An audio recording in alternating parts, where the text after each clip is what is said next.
And you saw the photograph of the top secret documents laid out on the floor at Mar-a-Lago. What did you think to yourself, looking at that image?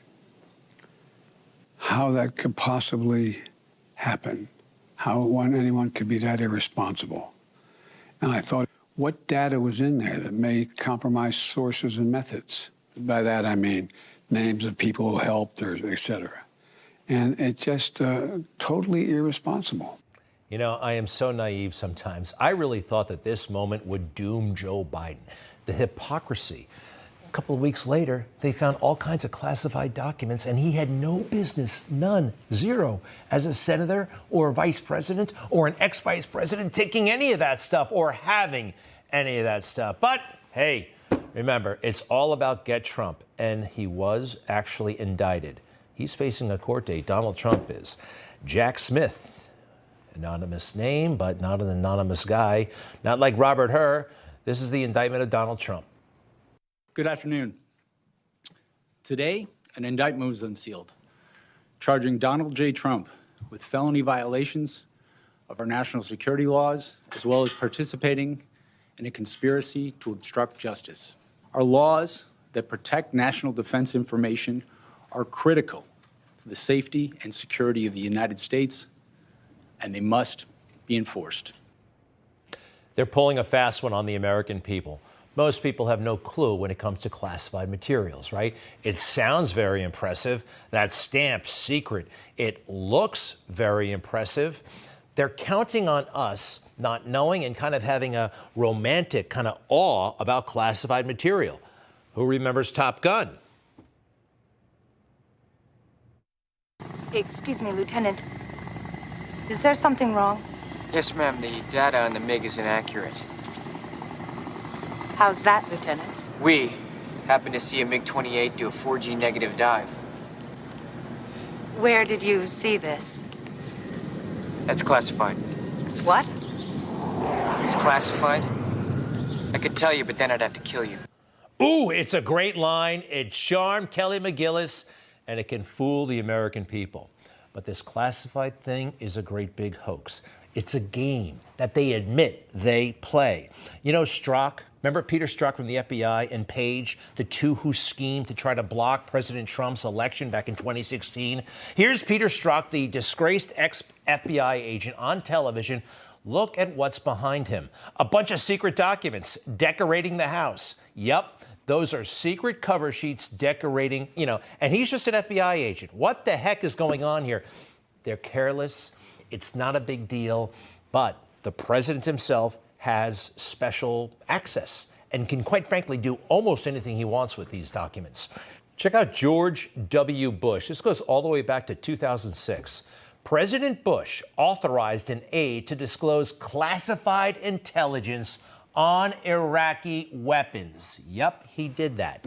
Next, it came as no shock to official Washington. Why? When they found out he leaked classified stuff, why was it no shock? The leaking of secrets has long been a favored tool of policy debate, political combat, and diplomatic one-upmanship. Now, regular people don't know anything about diplomatic one-upmanship, right? So they're counting on us being ignorant, and they're going to just ram this thing through. Donald Trump has a court date. This documents case the trial starts May 20th of next year. Now, here's something that nobody points out. You only get it on this show. The documents, well, they arrived at Mar-a-Lago when he was president. He had every right to them. Take a look at this. He left office. Well, these are the documents actually leaving office, the documents in question, on January 20th, 2021. Some nosy bureaucrat at the archives sees this on TV and gets all upset. I can remember watching the Trumps leaving the White House and saying to myself, what the hell is in that box? So that guy starts the whole thing. Yeah, that began a whole process of trying to determine whether any records had not been turned over to the archives. Well, big guy, Donald Trump was still president at that moment, and he had right to anything he wanted in the government. He left the White House the last day in office at 8 in the morning, okay? He gets on Air Force One. He arrives in Palm Beach at 11 in the morning, 11 a.m., and he gets back to Mar-a-Lago with all of his stuff at 11:32 in the morning. He is still president of the United States. Joe Biden takes the oath, let's see here, 13 minutes early, at 11:47 a.m. So the documents are already there. He had full and clear access to anything because he was president of the United States when that stuff got there. Anyway, it's a trap and it's a phony one. Don't forget that. Next. Police and protesters clash outside the DNC headquarters. Top party leaders trapped inside. How the pro-Palestinian protests escalated in our nation's capital. Just a pro-Palestinian demonstration. That's it, pro-Palestinian. How innocuous. How about pro-terrorist? How about degenerate thugs who are in favor of the murder of babies? No, because the media agrees with them, so they take care of them. Next. Tensions over the Israel-Hamas war boiling over into clashes. Pro-Palestinian protesters calling for a ceasefire, clashing with police in front of the Democratic National Committee headquarters in Washington, D.C. Wow, that actually looks pretty intense. And there were lawmakers trapped inside? This looks like anything I saw on January 6th, maybe even worse. But not a threat to democracy, right? Everybody kind of goes on like normal. What happened? Six officers were assaulted. Wow. And again, that looks pretty intense there.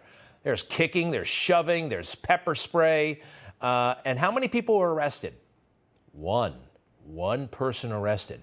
And then the Capitol Police, they were in charge of the response here, put out the most bizarre statement. You want to go through it with me? This is a very strange law enforcement organization. Number one, when the group moved dumpsters in front of the exits, pepper sprayed our officers, and attempted to pick up the bike rack, our teams quickly introduced consequences. They introduced consequences. This is definitely run by Congress, right? Next, please. Pulling people off the building, pushing them back, and clearing them from the area so we could safely evacuate the members and staff. Wow. Are we going to hear from police officers at congressional hearings talking about the agony of dealing with the riot? Why is this thing being so minimized and January 6th being so maximized? And when you look at them side by side, there were moments during January 6th it looked like a picnic compared to what happened yesterday at the DNC. How about that? Actually, January 6th, a lot of it was just fine. A lot of people didn't hurt anything, didn't break anything, didn't hurt anybody, didn't break anything. And yeah, it looked like a tourist attraction. Parts of it that day did. Remember, a lot of these people were allowed into the Capitol. We have incontrovertible photographic and video proof of that. The horns guy, he didn't break anything. He didn't hurt anybody. So the DNC protesters last night, the rioters, they were there to, what were they there for? Calling for a ceasefire, I call for the release of the hostages. How many days has it been? 40 days. 40 days. And they're underground in those horrible tunnels in the hands of terrorists. And there doesn't seem to be nearly the level of global sympathy for them that one would think would be logical. And enough with the calling for a ceasefire or a couple of days off or even a 4-hour pause. This country was at war for a long time. I don't remember ever hearing anything about a pause or a ceasefire. Do you? In 8 years in Iraq or 20 years in Afghanistan, ceasefire? Pause? No. I just heard generals telling me how good it was getting, how we were improving, right up until the day we lost. And these terrorists are using children as human shields. Did you see this video from a baby's bedroom in Gaza? Yeah, right under there. That's where they keep the missiles and the rockets. Total savages. God bless the children. As you know, I just concluded several hours of meetings with President Xi, and I believe there were some of the most constructive and productive discussions we've had. Yeah, well, the whole thing yesterday was weird. A weird meeting with the president of China, and then a weird press conference. He was there basically took questions for about 10 minutes, and how many? 5 questions, all pre-selected. He seemed to know ahead of time, and it was just strangely staged. You couldn't even hear the questions, and I think they did that on purpose to help protect Joe. I am embarrassed. I think it's CBS, but I can't remember who is CBS. I'm sorry. Thank you, Mr. President. We should thank. Sorry. I apologize. You continue to stress the need to ensure competition with China does not. Nobody can hear what she's saying. Wah, wah, wah, wah, like Charlie Brown's parents, the adults in Charlie Brown. They did it that way on purpose. They don't want the reporters to gather any kind of momentum. Not that they would all kind of like, a pack and go in the same direction. Every now and then, that's a good thing. They were just so nice, weirdly nice. Dimitri of the Financial Times has the first question. Thank you. And as an Irishman, I apologize for bringing the rain. Well, holy God, I wouldn't have called on you if I'd known that. You see how kind it is, how fun, how tame. Has anybody seen the laptop? Nobody has ever asked him about the laptop. There are serious questions to ask Joe, right? Important ones that could change history. Here's what I would have done if I were at that press conference. It's very easy, okay? He's never been asked this kind of stuff. Let's see. Oh, yeah. So, Mr. President, your own son Hunter's lawyers have confirmed that he received money from China and he shared that money with your brother, your granddaughters, and your daughter-in-law, his girlfriend, Haley. You denied all this in the debate, by the way. You said he didn't get any money. Now he acknowledges he got plenty of money. Being that I know that, President Xi probably knows that. How much of a disadvantage do you think you are at right now in terms of these conversations because you are clearly compromised? Now that's a question. Let's see. What else would I have asked? Speaking of President Xi, where the hell is he? It's just him. It was just him yesterday. That doesn't make any sense. Every time they have a big meeting like this, it's a joint press conference afterwards. Trump did it with Putin. Trump also did it with President Xi. Obama the same way. They are not afraid to appear in public together, but Joe is. Why is that? That's a really good question. Is he afraid that, I don't know, he might be called out? Maybe President Xi would allude to the money problems of Hunter in front of Joe and the world press, and that could be really catastrophic. It's a worthy question, don't you think? And these meetings, where were they? It looks like they were walking around some garden in San Francisco. Joe Biden and, can I see that, please? Yeah, whose house is this? I don't know. Is it a public park? I do know this. When President Xi met with President Trump, you know where they did it? Mar-a-Lago.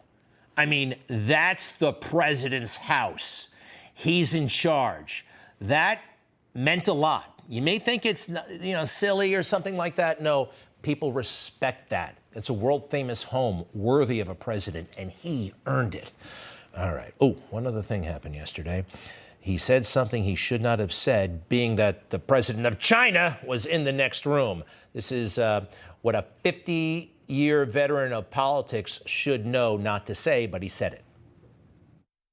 Mr. President, after today, would you still refer to President Xi as a dictator? This is a term that you used earlier this year. Well, look, he is. I mean, he's a dictator in the sense that he is a guy who runs a country that is a communist country. You see that? He called him a dictator. Now, I admit, I don't work at the State Department, but the guy who runs the State Department, as soon as he heard that, he was mortified.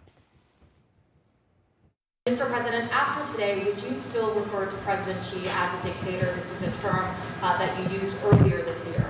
Well, look, he is. I mean, he's a dictator in the sense that he is a guy who runs a country. You see that? Oof. Oof. He did it again. They're always picking up the pieces with this guy, and they can't go all in on America. They got to take care of a boss who's not up to the job.